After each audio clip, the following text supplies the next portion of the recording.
안녕하세요. 부산부동산 수입니다. 1월 5일 일일 브리핑 해보도록 하겠습니다. 오늘 자료를 하나 조사하다 깜짝 놀랐습니다. 살고 싶어 난리난 안달난 발 상황 함께 살펴보시겠습니다. 간혹 댓글들이 달리는데요. 음, 뭐 요건 자체해두고 부산 기준으로 집 많이 지어서 집값 하향 안정화되면 살기 좋은 동네 되는 거 아닌가요? 라고 이렇게 있었어요. 제가 그 맞는 말씀이에요. 그 맞는 말씀 맞아요. 근데 부수고 지어지는 과정이 너무 야만적이다. 주변 공급보다 많은 약을 왕창 멸치시킵니다. 왕창. 그러면서 사람 살 곳이 부족하게 만들어 놓고 일시적으로 가격이 폭등이 되면 그것이 마치 시장 가격처럼 보이게 되고 그 가격이 고착화되고 거기에 발맞춰서 분양가를 올려버리는 이런 과정들이 너무 진행이 되었어요. 많이 짓는 건 좋은 건 맞아요. 근데 야만적으로 멸실시켜버리는 건 아니라는 거죠. 사람들이 차츰차츰 이주해갈 공간이나 장소, 시간 모든 것을 확보해 놓고 천천히 계획적으로 되어야 되는데 계획적으로 되지 않더라는 거죠. 무조건 사지 마라 이야기하는 방송 아니죠. 그럼 언제 매수해야 되는가 이런 시점에 대한 이야기도 전 지역 기준으로도 22년 8월 달 요럴 때 자료 만들어 뒀었어요. 최근에 업데이트도 한번 해봤습니다. 그럼 언제 사야 되는가라는 고민 속에서 요런 게 있죠. 뭐 거래량을 기준으로 살 것인지 거래량 아니면 회전율을 기준으로 살 것인지 아니면 특정 가격을 기준으로 살 것인지 이런 여러 가지 지표 중에 한 가지를 고르면 됩니다. 목표 가격에 잡는 것도 한 가지 방법. 단 무리하지 않는 범위 내에서 이게 과거에 했던 영상인데요. 이 영상에 대한 내용이 궁금하시면은 부산 지역도 똑같이 참고할 수 있습니다. 22년 2월 달에 만든 영상이네요. 아이고 그진 2년이 다 되어 갑니다. 여전히 유효한 전략인 것 같습니다. 주간식을 지수 어제 발표됐는데 제가 깜빡 놓쳤는데요. 부산 하락세를 여전히 이어가고 있더라. 지난주보다는 낙폭이 조금 줄어들었어요. 영남 지방은. 단 서울, 경기 여기는 낙폭이 커졌습니다. 인천도 낙폭이 조금 줄어들었고요. 광역시는 조금 줄어들고 서울, 경기는 낙폭이 커졌다. 이렇게 정리하면 되겠습니다. 자, 부산 지역의 아파트가 얼마나 될까? 얼마나 될까? 아까 여기도 글이 하나 있었잖아요. 어, 뭐 입주 물량이 많니 적니 이런 이야기 할 때 이미 천문학적인 아파트가 공급되었다는 사실은 잊었나? 그러면 제가 묻고 싶어요. 님은 아파트가 얼마나 공급됐는지 알고 계신가요? 여기에 대한 정확한 답은 내릴 수 있는 사람이 그렇게 많지 않습니다. 통계청 자료나 아실의 자료나 아니면 또 통계청이 아파트 관련된 자료를 확인할 수 있는 것도 있더라고요. 뭐 멸실은 몇 개가 되고 몇 개가 입주가 되고 이런 것들을 통해서 아파트 개수를 살펴보면은 23년 말 현재 77만 개의 아파트가 있습니다. 부산에는 77만 개의 아파트가 있어요. 이게 많은가요? 적은가요? 서울의 아파트 개수는 170만입니다. 부산의 인구는 330만, 서울의 인구는 940만. 아파트 3배 차이 나는데요. 서울 기준으로 치면은 부산의 아파트 개수가 한 230만 개 이렇게 있는 셈이니까 서울 대비해서는 조금 많게 느껴지긴 하죠. 요, 요 표를 오늘 하나의 자료를 알려드리기 위해서 죄송합니다. 이 많은 것들을 조사를 합니다. 일단 아파트 수를 조사했습니다. 부산 지역 아파트 수 2024년 기준 연식이 약간 왔다 갔다 하는 부분 조금 있어요. 자료가 나오는 거 뭐 출처마다 조금씩 차이가 있어서 뭐 대략 77만 개 생각해 두고요. 부산의 인구를 한번 생각해 보고 부산 인구는 11월 달 자료 그 다음에 24년 25년도 추계를 해봅니다. 그 다음에 입주 물량 뭐 세대 수 아니면 멸실도 추정하는 부분도 있습니다. 근래 들어서 분양이 많지 않기 때문에 멸실 물량은 많지 않다라는 거죠. 그러면 아파트 상승이 일어나던 시기에 이 야만적인 멸실 서울 기준 7,488건 꽤나 멸실을 시켜버렸습니다. 이 사람들 전세 난민이 되어서 여기저기 떠돌아야 되거든요. 대구 지역 보세요. 4,200건이나 멸실을 해버렸습니다. 이런 것들이 너무 야만적인 행위더라. 이런 부분을 먼저 말씀을 드리고 싶었고요. 그다음 매물 개수와 여러 가지를 견져봐서 재밌는 이야기들이 몇 가지 나옵니다. 아파트 수, 인구 수 대비 아파트 개수를 살펴보면요. 대구가 가장 많아요. 대구는 정말 심각하죠. 부산도 그 뒤를 좀 이으려고 하는데 부산은 요거 아파트 수 대비 인구는 양호한 상황. 세대 수 대비 아파트 수도 양호한 상황. 이런 것을 보면 대구가 정말 심각하게 보이죠. 1.6세대당 아파트 한 채씩을 가질 수 있어요.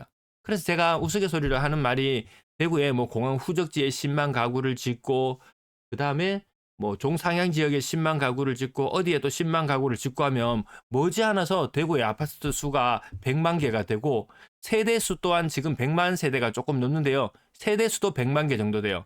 그래서 정말 지금 짓고 있는 계획대로 한다면 10년 안쪽으로 한 집당, 한 세대당 아파트를 한 개 줄 수 있을 정도다. 자, 부산은 두 세대당 아파트가 한 개 있는 정도, 서울은 2.5세대당 아파트가 한 개 있는 정도.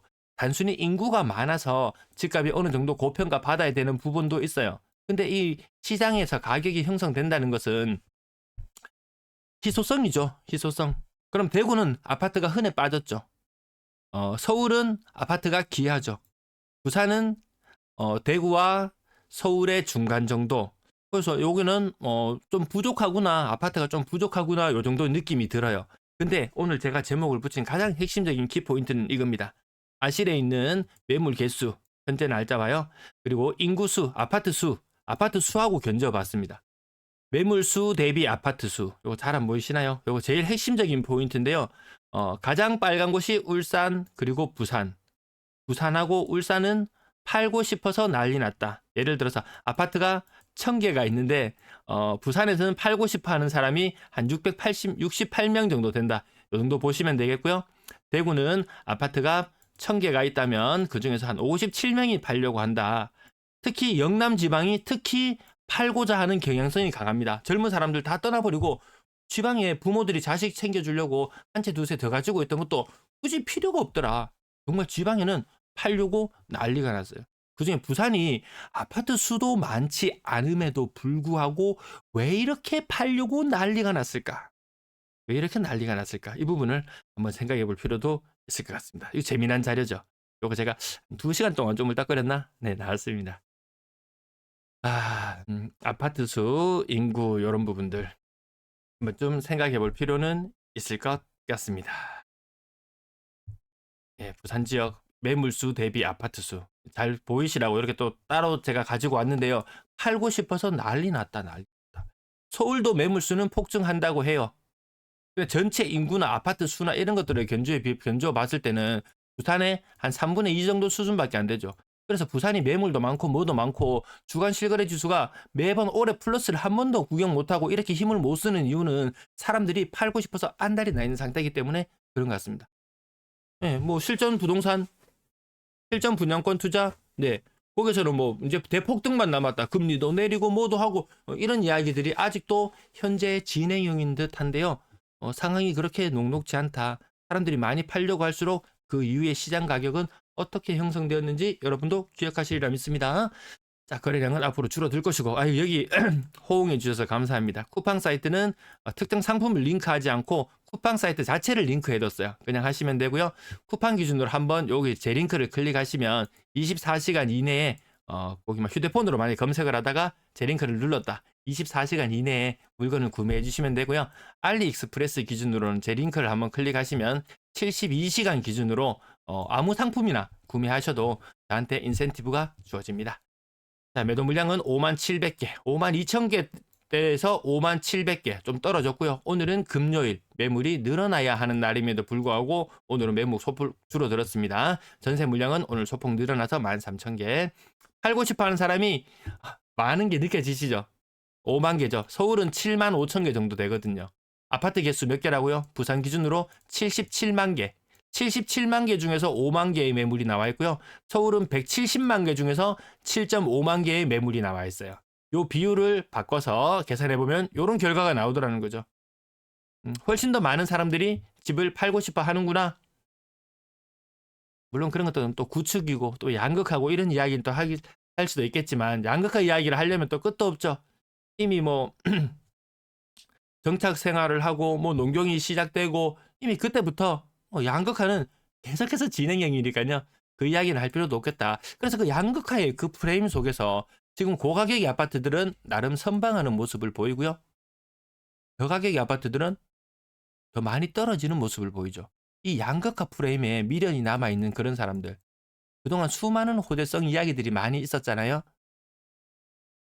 그런 것들 온데간데 이제 없어지고 사람들의 기억 속에 뇌리에는 막연히 양극화 비싼 게 좋은 거 이 생각만 막연히 가지고 있다. 그래서 그것이 남아서 지금 시장이 요런 분위기로 형성되고 있는 것이 아닌가. 네, 그런 생각도 이불 덮어쓰고 누워 가지고 해 봤습니다. 부산 아파트 76건의 거래량이고요. 자, 이번 달은 거래량 한 300건 정도, 300에서 400, 많으면 1600건 정도까지도 거래량 나올 수 있을 것 같아요.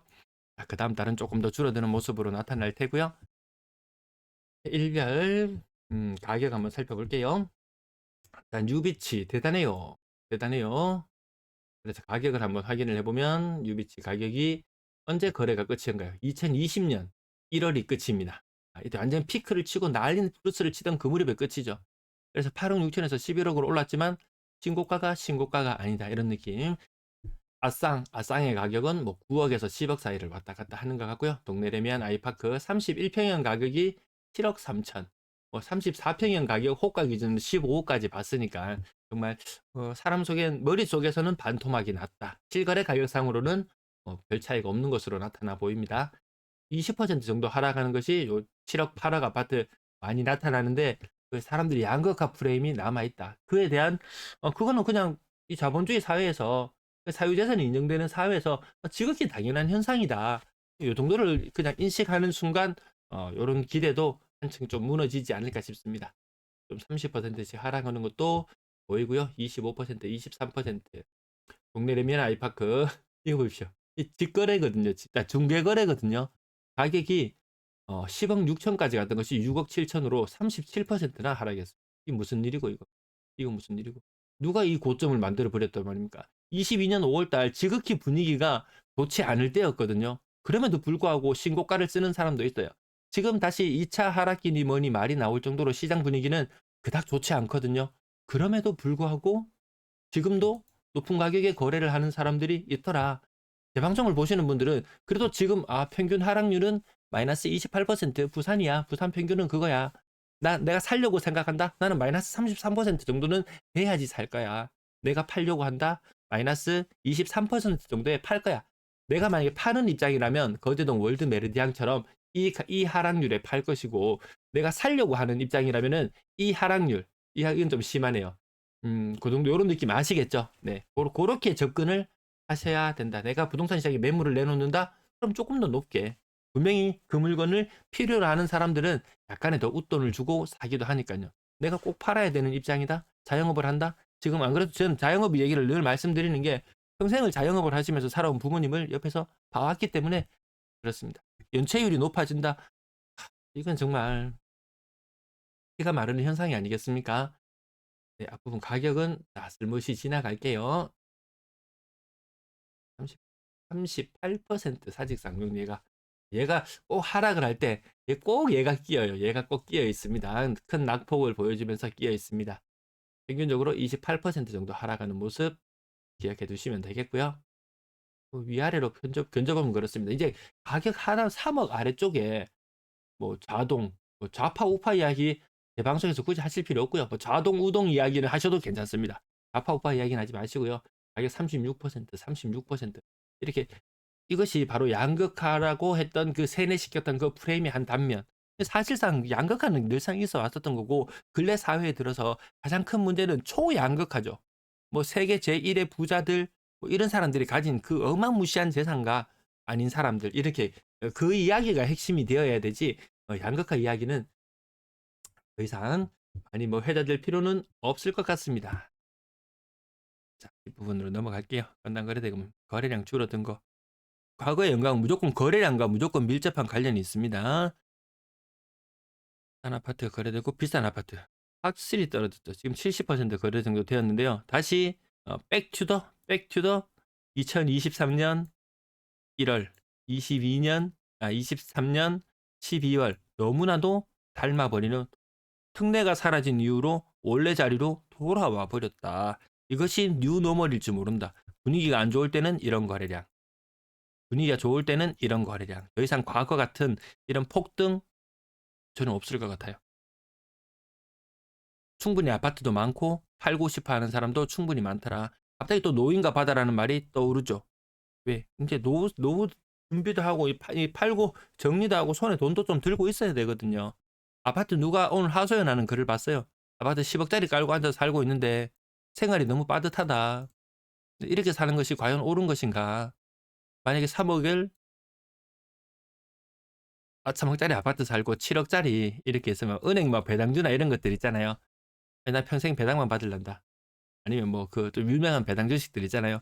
뭐 한 5에서 7% 정도 배당 받는다고 생각하면 1년에 뭐 3,500에서 이만 크면 5천까지도 맞죠. 이 연수익이 되어서 생활이 풍요로울 수 있는데 10억짜리 깔고 사는 게 과연 옳은 것인가? 이런 고민도 듭니다.